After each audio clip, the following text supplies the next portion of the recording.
So everybody thinks they're doing the right things, or maybe they don't physically. They know that there's some red flags that we've got to address. And we want you to know what those mistakes are, be able to identify them, and then also be able to take some practical steps to make sure that you know what to do to make sure your students are the healthiest and they are performing at an optimal level. So number one that we talk about anytime we are going through and teaching a program is making sure that they're doing a proper warm-up and not just doing a typical stretch routine where everybody comes to the center of the field, has the drum major lead them through a sit down stretch that lasts for 10 or 15 minutes and is slow.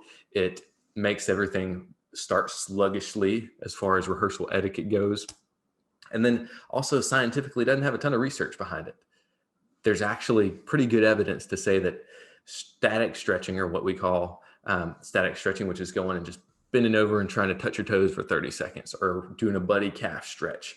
Those things decrease your strength and power for up to an hour after you do them.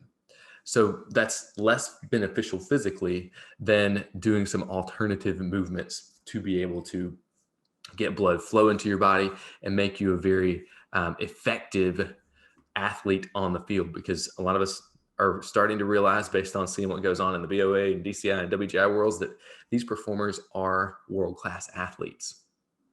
So instead of doing that, we recommend doing a dynamic stretch, which is using movement to get blood flowing and to get you comfortable and actually get your muscles primed for rehearsal.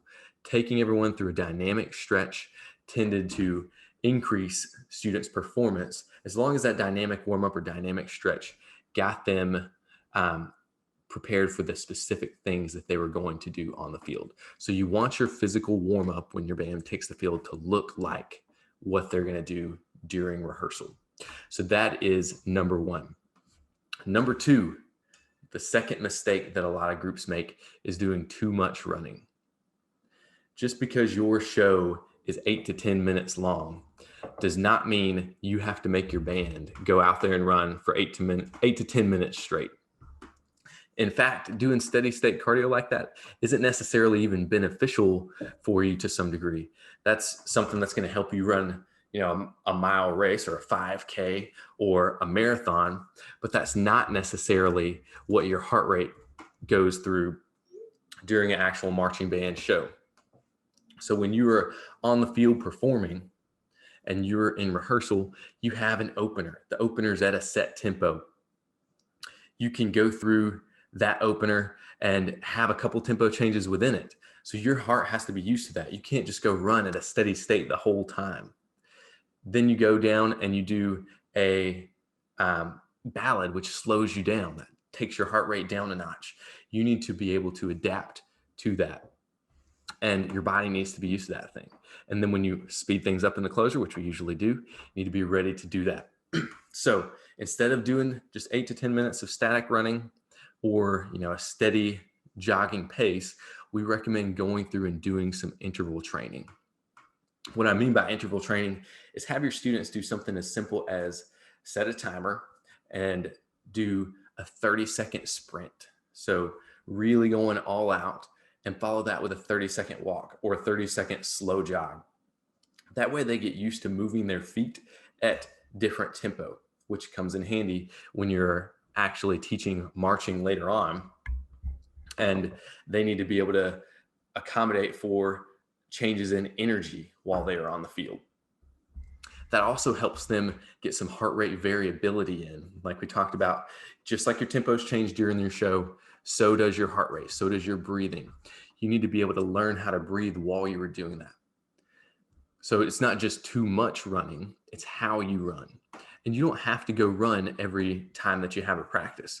So there may be some bands who you've been around in the past, you may have been in one of these bands or made the mistake of having your students start every day with a set amount of running and then started to see this plateau occur during the season, or even see injuries creep in.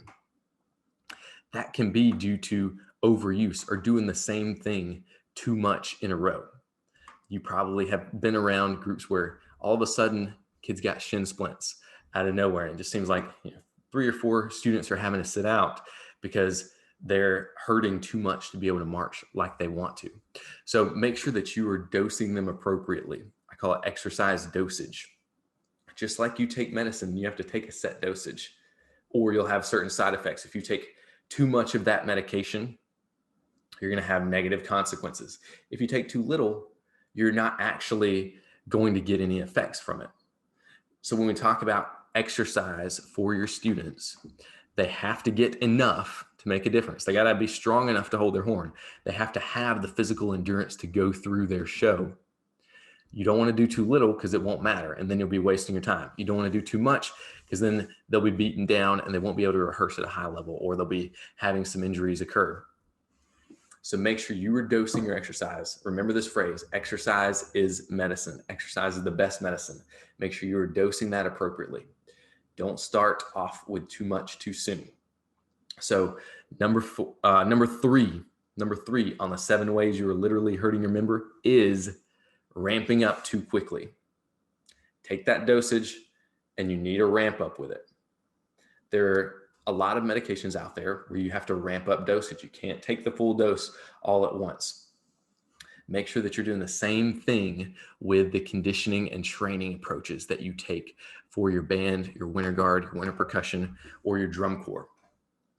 One of the biggest mistakes that we see groups make is that they just start band camp at 9-hour days, or 3 a days out of nowhere, where they haven't had anything all summer from May until into July. And then when July rolls around, they say, all right, 9 to 9s are starting this week. And it's like a smack in the face for every member involved if that member hasn't done a progressive training program throughout the summer, which most of them have not, as you probably already know. So we want to make sure that you are not ramping up too quickly, because that's when those overuse injuries come into play. That's when the shin splints start. That's when the tendonitis starts. That's when kids are too deconditioned to be able to get through a rehearsal. There's what's called a climatization phase, meaning your body has to learn how to get acclimated to the amount of exercise and activity you're doing, and also to the environment you're in. So take marching band for an example. There's a 1 to 2 weeks, 7 to 14 day phase where you have to learn to adapt to heat again. So if you were starting out outdoors, going full tilt right off the bat, and you haven't done any sort of outdoor training prior to that, the students aren't going to be ready for the heat, and you're going to put them at risk for some of the major actual issues for young people, which is heat exhaustion and heat stroke. It's one of the top or most deadly medical emergencies that occur on the sports fields in young athletes. So you're putting them at exposure for heat issues, or in the case of indoor, you're trying to go from, a Friday night, having them not be there Monday to Friday if it's an independent group, to rehearsing nonstop Saturday, all on their feet, and then wondering why everybody's so groggy and exhausted on Sunday. Those first couple weekends, you might have to go slow progressing them into that. And it really depends on what your schedule is going to be, because everybody's different. But think about how you can actually ramp up into the season. That may not mean doing the classic 3 to 4 hour visual block the first weekend that you get to go into normal rehearsal mode. You may have to distribute the hours of your schedule differently as your rehearsal season goes along. So if you took a band camp schedule, that may mean we shorten the morning visual block and give them an hour of something else at the end or at the beginning, probably at the end as the day is getting hotter, so that they aren't overwhelmed with what their body is experiencing. And then as the week or two of band camp goes along, you can lengthen that out, and then even take a little bit towards the end of camp once they become more acclimated and get in better shape and get their bodies used to the total shock that is happening at that moment. One funny aside from that is Evan Woods is a friend of mine who was out with Blue Knights back in 2019, and we're talking about the overuse injuries that occur in the drum corps world during spring training, because you obviously go from doing whatever you were in college to being on a campus somewhere rehearsing all day, every day, and that takes a huge toll on the body. So the first week or two is really rough as far as seeing overuse injuries crop in. But because he was in Colorado with the Blue Knights, they got snowed in early on in spring training. Nobody has that problem in spring training unless you're in Colorado. So they got snowed in and literally couldn't go outside and do the normal visual rehearsal schedule. And then a week in, realized, you know what, we're not having these overuse injuries that we've had in the past. Thank you, snow, for letting us stay in for that first week and get used to being on our feet before we take off and do full-blown rehearsal days. Number 4 is not giving your students enough sleep. This goes back to what Marcus was talking about earlier with band director burnout. First off, making sure that you are getting enough sleep so that you don't burn out. But not getting enough sleep for your members is one of the worst things that you can do for their performance. It's one of the worst things that you can do for their physical health. I posted a poll on our Instagram story and our Twitter a couple weeks back and was asking what people thought was the greatest predictor of injury for young athletes and young performers, young performing artists. And the choices were not having done proper conditioning beforehand, not having the right diet, not warming up before a rehearsal, or not getting enough sleep the night before. The correct answer, the most impactful criteria, or most impactful factor in predicting injury risk is, did you get enough sleep the night before? This is a shocker to me when I was going and doing research for one of our presentations on this. The number, I think off the top of my head, it was like 2.7 times more likely to get injured if you haven't gotten quality sleep the night before, whether that is a long rehearsal day or a performance day, in comparison to those who do get enough sleep. And that's a big deal, especially in the winter seasons when independent groups are trying to squeeze in everything into a weekend. And that means sometimes cutting sleep to 4 or 5 hours, sometimes less, so that you can get back up the next morning and start rehearsal all over again.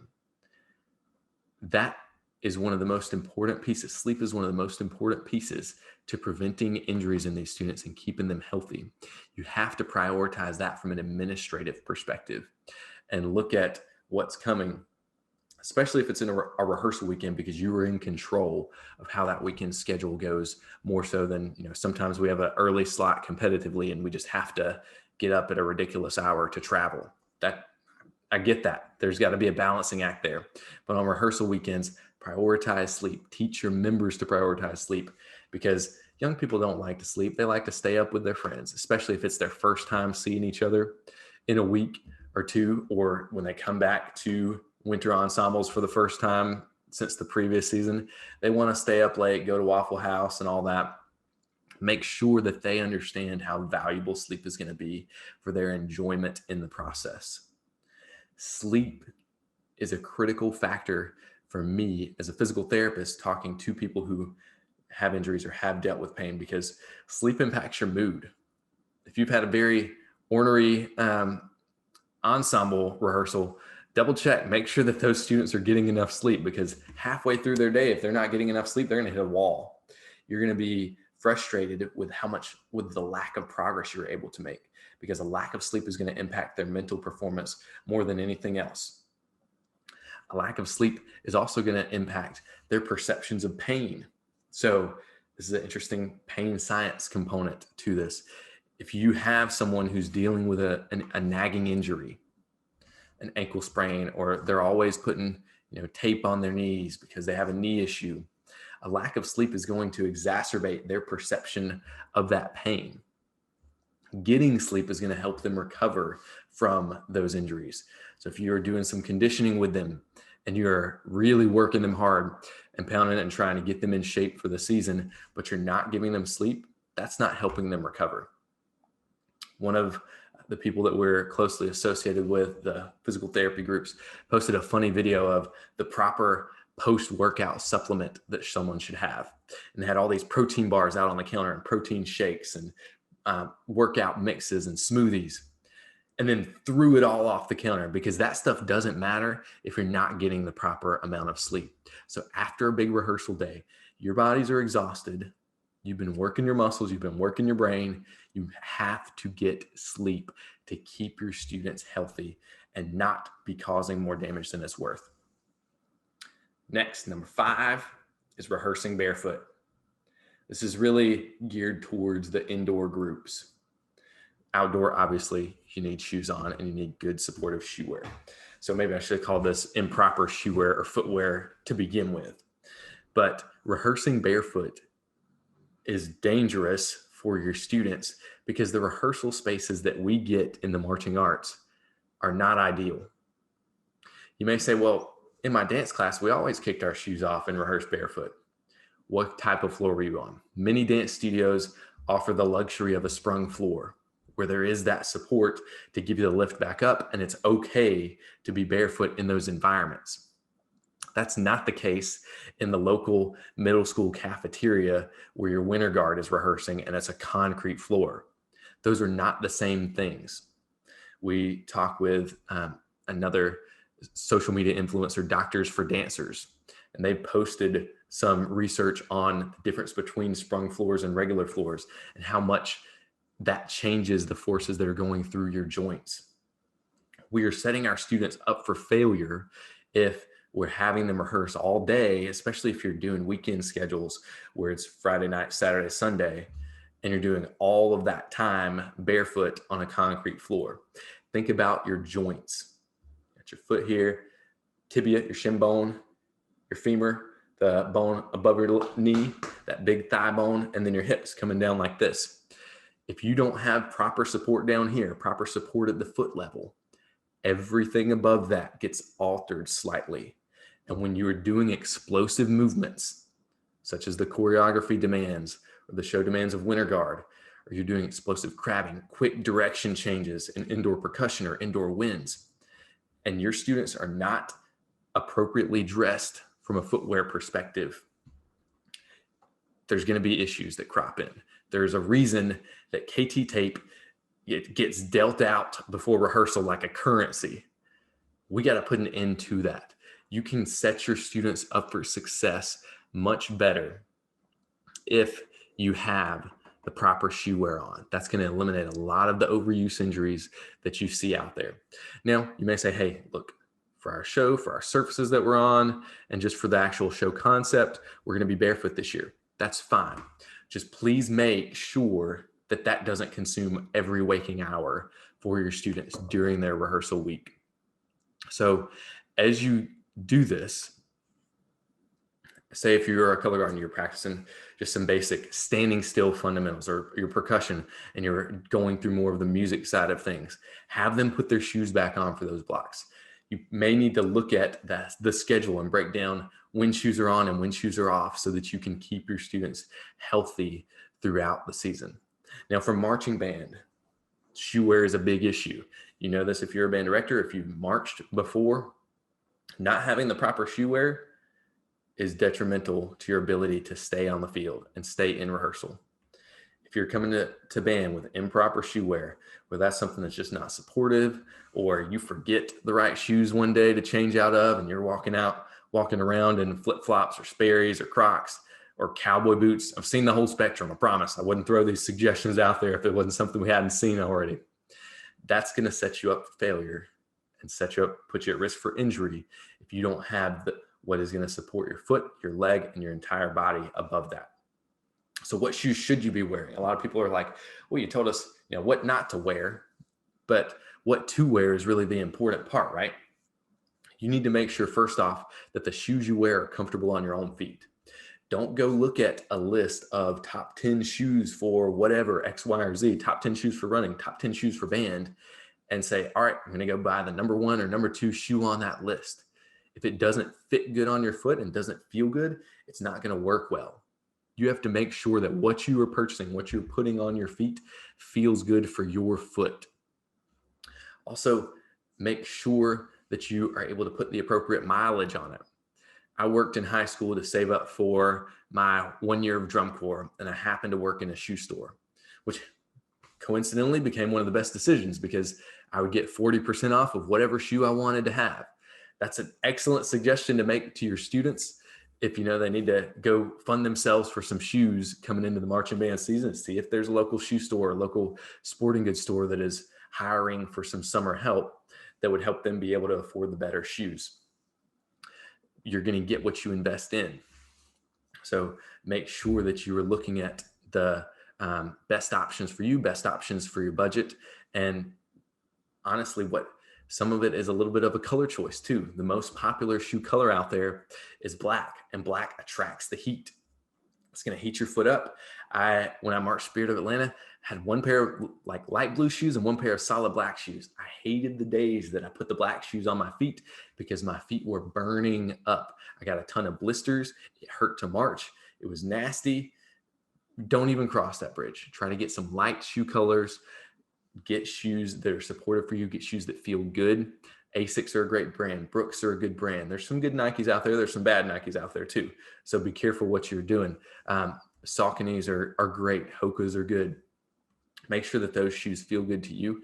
And if you can afford it, or ask for Christmas or ask someone else to help you fund this, try to get more than one pair. There's actually some really good research that shows if you have more than one pair of shoes when you're involved in sports or physical activities, you have a lower risk of injury because your foot and your lower leg is adapting to multiple sources of input. That helps it in the long run. It's almost like workout wise. If you only went and ran one distance all the time, you would only be adapted to that distance, versus if you also did some cross training at the same time, that would help you overall and be more holistic in your approach to fitness and training. Next mistake is teaching muscle imbalances. We often get in the habit of doing the same exercise over and over. One of the things that we were guilty of in high school was using push-ups as punishment. And the irony is that when kids are out there doing push-ups after a bad rep, they're just strengthening their pecs. They're tightening up their pec muscles. That pulls their shoulders forward. And they're usually not doing them right either, right? They're doing really poor push-ups that look more like chin-ups or neck-ups. If you are tightening these muscles on the front side without doing anything to oppose that, building up the muscles on the back and shoulders, you're going to get poor posture over time. Your shoulders are going to start to creep forward and you're not going to be able to pull them back actively as well. What that does is when you're here instead of here, you know it as a director, it's a different sound when a student isn't standing up straight or isn't using good posture. They physically, you can do this right now, lean over, lean forward, take a big breath in. Now sit up tall, try that again. You're able to expand your lungs more when you have better posture. So posture matters. The things that you are doing matters to the output that your students are able to achieve on the field. So don't reinforce with one exercise, or don't make sure you're doing things for both sides of your body, not just one. A lot of groups get in the habit of just doing calf raises as an exercise without ever working their shin muscles. When you're forward marching or roll step, you got to have really strong shin muscles. If you're just working your calves, you may end up getting some shin splints because you've got a muscle imbalance issue there. You're never developing the other side of the equation. The last one that I'm going to mention is no balance training. Wherever you are, if you're behind a desk right now, if you're listening to me while you're walking, I want you to try this. I want you to stand on just your right leg. Stand up, stand on just your right leg, one leg. Most of your time marching and performing and dancing is spent on one leg, not two. Not until you get to a hold do you actually have both feet in contact with the ground for the majority of the time. Think running, think sprinters. It's usually one leg pushing them at a time, and that's alternating. All right, if you're doing that, stop. So make sure that you are also incorporating balance training into your day-to-day fundamentals. That may mean adding up and forward, down and forward style exercise, or that may mean adding some static balance changes and dynamic balance exercises into what we do. That's something we teach with Marching Health. When we get out there and do clinics with groups, we have them learn how to stand on one leg first, then learn how to stand on one leg with your eyes closed, because when you're performing, you can't look down at the ground. You got to be performing up to the audience. You need to learn balance with your visual field taken away so that you are accustomed to not relying on looking down at the ground. If you have students, especially young students, that are so worried about where they're going on the field that they're trying to latch onto the yard lines around them, or they're trying to dress to the person that's directly in front of them by watching them the whole time. Instead of getting away from that and using their peripheral vision and using their senses, start having them close their eyes during some of the static exercises that you do during rehearsal. That's also going to help prevent some injuries like ankle sprains, because you're developing what's called proprioception in your joints. You're building awareness. So you get those young students, I hate to say it, but it's always the young freshman boys that are not growing into their bodies yet and they're super goofy. If you start doing some balance training for them, they're going to get a little bit more coordination, just one day at a time. Keep hammering home the balance training, and that skill will improve. It's a skill you have to practice, just like anything else, any music exercise. Make sure you're practicing some balance exercises with that. So take a holistic approach to what you are doing from a program protocol and guideline wise to the health of your program, and make sure you're incorporating some of these ideas. Message me, shoot a direct message to Marching Health, or you can email me, Elliot, ELLIOT, at marchinghealth.com, and we can talk about how to implement some of those concepts with your band program. That's what we do. That's what Marching Health is all about. We want students to be healthy and be performing their best. We don't want them sitting out on the sideline, and we don't want them performing poorly just because they didn't do the right thing health-wise.